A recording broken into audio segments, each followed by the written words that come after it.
ጤና ይስጥልኝ እንደምን ቆያችሁ። ይህ ወቅታዊና እውነተኛ መረጃዎችን በፍጥነት የምታገኙበት የንጋት ቲዩብ ቻናላችን ነው። የሰዓቱን ዋና ዋና መረጃዎችን በማስቀደም እንጀምራለን።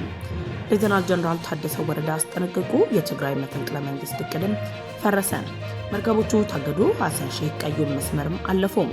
አሜሪካ ኤርትራ ልትገባ ነው። የኤርትራ የቀይ ባህር ዳርቻ ቁጥጥር ውስጥም ሊገባ ነው። የ20 ዓመቱ አዋጅ ተሻረ። አዲስ መተዳደሪያም ይፋ ሆኗል። የ24 ተዋጊ ጀቶች ስምምነት ተጠናቀቀ። ጦሩ ሊታጠቅ ነው። እነዚህንና ሌሎች መረጃዎችንም ይዘናል።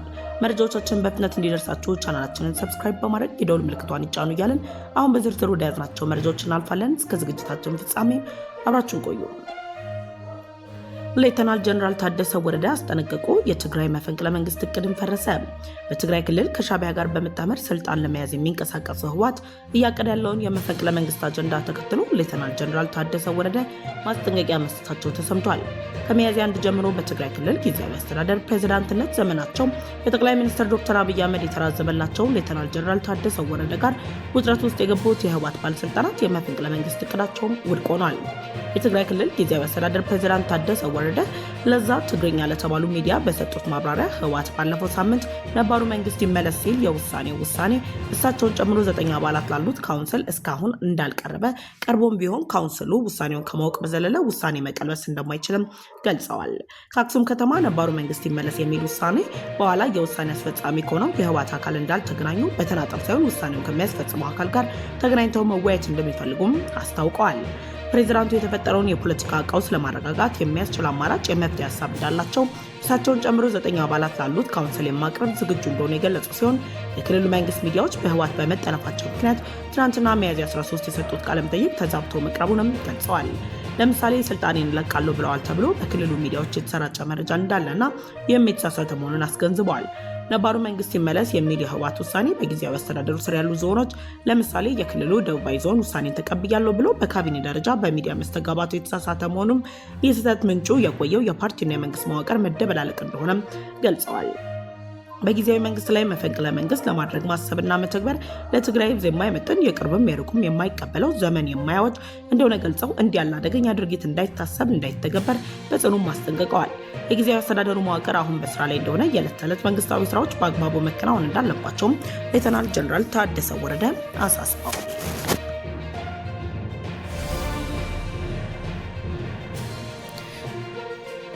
መርከቦቹ ታገዱ። ሐሰን ሼክ ቀዩን መስመር አለፉ።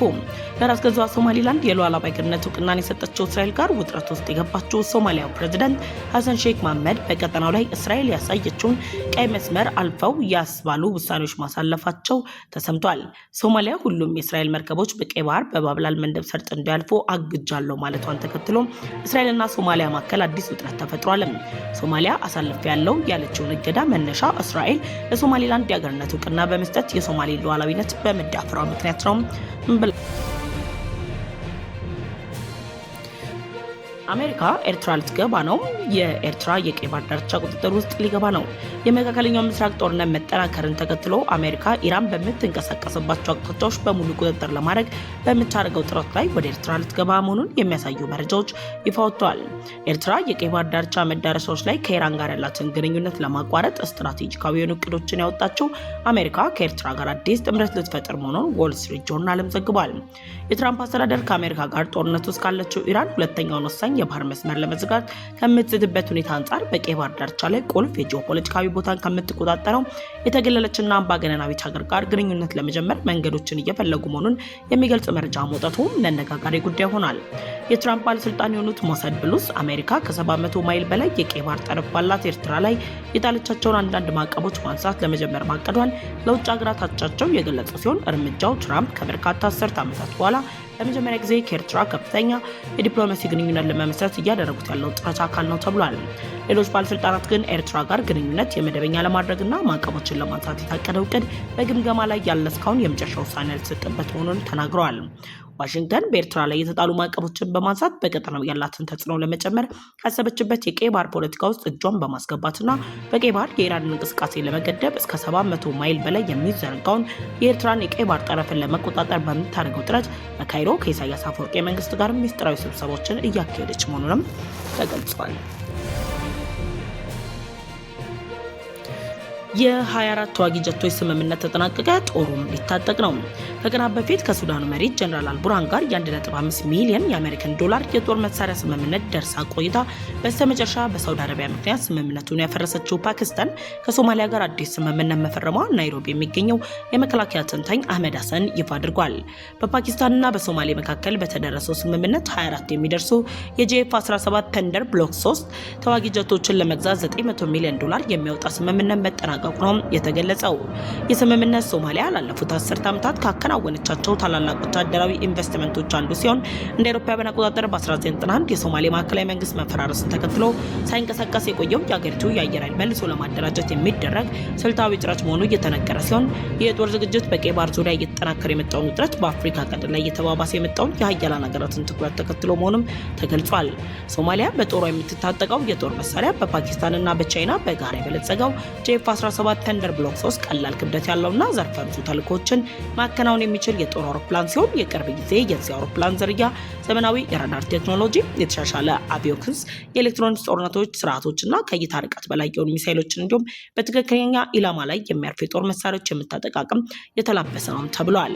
በሶማሊያና በፓኪስታን መካከል የተደረሰው ስምምነቱ የአብራሪዎች ስልጠና፣ ምድር ላይ የቴክኒክ ባለሙያዎች ትምህርትና የሎጂስቲክስ ድጋፍ ፓኬጆችን የሚያካትት ሲሆን አውሮፕላኖቹ የሚረከቡበት የጊዜ ሰሌዳ በይፋ ባይገለጽም ምንጮቹ እንደሚጠቁሙት የመጀመሪያዎቹ አውሮፕላኖች ከ18 እስከ 24 ወራት ባለው ጊዜ ውስጥ ሊደርሱ ይችላሉም ተብሏል። ሶማሊያ ከአልሸባብ ታጣቂ ቡድን የሚሰነዘርባትን ቀጣይነት ያለው የጸጥታ ስጋት እየተከላከለች ባለችበትና በአፍሪካ ቀንድ ያለው ውስብስብ ጂኦፖለቲካዊ ሁኔታን በምታስተናግድበት በዚህ ወቅት ሲሆን ኢትዮጵያና ኬንያን ጨምሮ አጎራባች ሀገራት በቅርብ የራሳቸውን አየር ኃይል ማዘመናቸው ሶማሊያም ጥረቷን እንድታፋጥን አድርጓታል። ፓኪስታን የጄኤፍ 17 አውሮፕላን ከምዕራባውያን ተዋጊ ጀቶች አንጻር ሲታይ አነስተኛ ወጪ የሚጠይቅ አማራጭ አድርጋ የምታቀርበው ሲሆን መሳሪያው በፓኪስታን አየር ውስጥ አገልግሎት እየሰጠም ይገኛል። ወደ ናይጄሪያና አዘርባይጃንም አየር ኃይሉ ጥቅም ላይ መዋሉን አሳይቷል። ስምምነቱ ትልቅ እርምጃ ቢሆንም ሶማሊያ አውሮፕላኖቹ ሙሉ በሙሉ ጥቅም ላይ ለመዋል የአየር ማረፊያዎቿን፣ የአየር ትራፊክ ቁጥጥር ስርዓቶቿንና የጥገና መሰረተ ልማቶቿን እንደገና መገንባት እንዳለባትም ተገልጿል። 20 ዓመቱ አዋጅ ተሻረ። አዲስ መተዳደሪያ ይፋ ሆነ። በአቪዬሽን ዘርፍ ላይ ኢትዮጵያ እያስመዘገበች ያለችውን ድል ተከትሎ ባለፉት 20 ዓመታት በላይ ያገለገለው የኢትዮጵያ አቪዬሽን የደህንነት አዋጅ በአዲስ አዋጅ መተካቱ ተሰምቷል። የሕዝብ ተወካዮች ምክር ቤት የኢትዮጵያ አዲሱን የአቪዬሽን ደህንነት ረቂቅ አዋጅ መርምሮ ሚያዝያ 13 2018 ባጸደቀው ውሳኔ መሰረትም የደህንነት አዋጁ በአዲስ መተካቱን ገልጿል።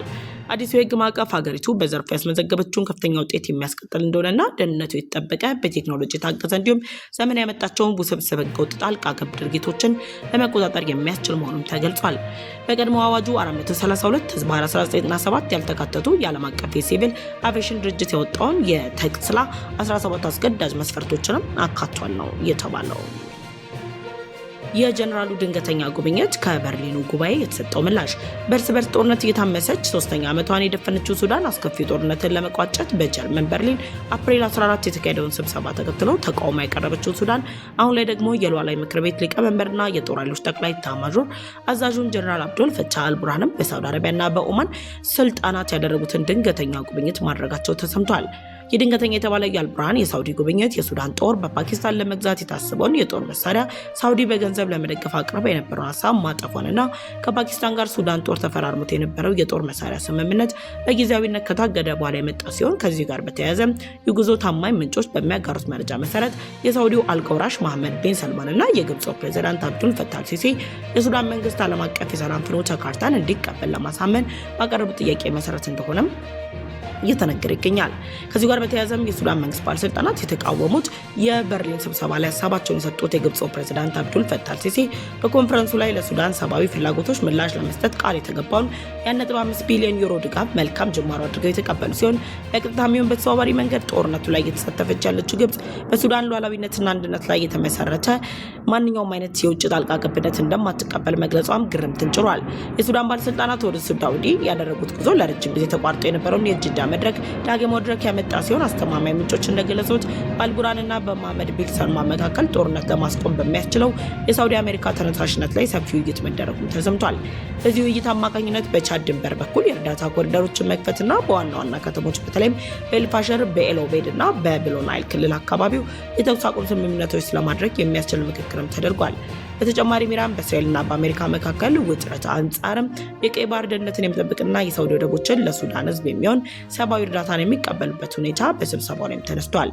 የጀነራል አብዱል ፈታህ አልቡርሃን የሳውዲና የኦማን ጉብኝት ሱዳን በበርሊን ጉባኤ የቀረበውን የገንዘብ ድጋፍ የሰላም ፍኖተ ካርታ እንድትቀበል ሊያደርጋት እንደሚችል ተደርጎ ሊወሰድ እንደሚችልም ግምት ተሰጥቶታል። ለሰዓቱ ያስደመጥናቸው